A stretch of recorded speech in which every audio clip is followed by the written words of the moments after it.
Quelques agents des administrations sectorielles et de la division des foresteries communautaires du ministère de l'Environnement et du Développement durable ont été renforcés en capacité sur les processus de la foresterie communautaire en République démocratique du Congo. Cet atelier a été organisé par les centres d'appui à la gestion durable des forêts tropicales KGDFT avec l'appui de la GIZ. La formation qui s'inscrit dans le cadre du renforcement des capacités des agents impliqués, de loin ou de près, dans la conduite de ces processus, s'est déroulée du lundi 13 au mardi 14 décembre à Kinshasa. La plus-value, c'est que nous déjà à l'environnement et développement durable, qui traitons la matière ici, la foresterie communautaire, on est suffisamment avancé. Pour les ministères sectoriels qui partagent peut-être l'espace communautaire avec nous, nous avons jugé bon de les impliquer dans ce processus de foresterie communautaire. Je citerai notamment l'agriculture, les mines, le développement rural, les hydrocarbures et j'en passe. À en croire les organisateurs, le processus de la foresterie communautaire dans les pays est suffisamment avancé. La synergie de l'action entre les ministères de l'Environnement, de l'Aménagement du territoire, foncier, agriculture, mines et l'administration territoriale est d'une grande importance pour adresser les défis de la gestion des concessions forestières des communautés.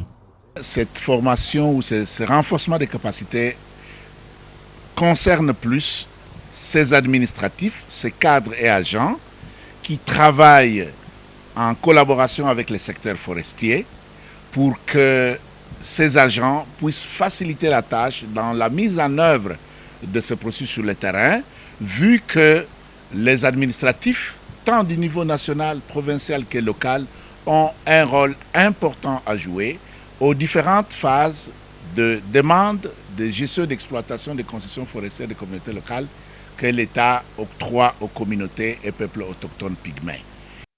En plus de ces moments de renforcement, les participants se sont focalisés également sur comment conduire les communautés au choix des modes de gestion et à la structuration, tout en tenant compte de la dynamique des peuples autochtones dans ces processus. Les formés seront appelés sur le terrain à analyser les rapports des activités réalisées sur le biomonitoring, l'entrepreneuriat communautaire et les chaînes de valeur de certaines denrées alimentaires issues des activités des communautés.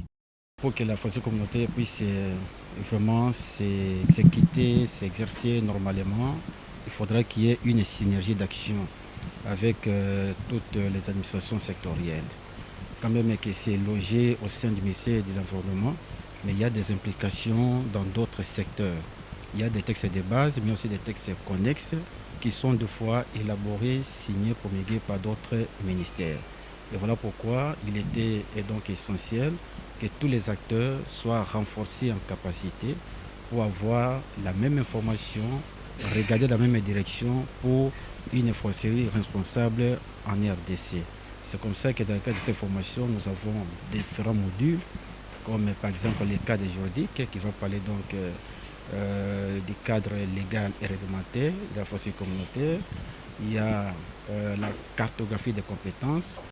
Cet atelier s'est déroulé dans une atmosphère participative et interactive entre les intervenants et les participants afin de permettre à la République démocratique du Congo de poursuivre sans relâche les réformes dans les secteurs forestiers.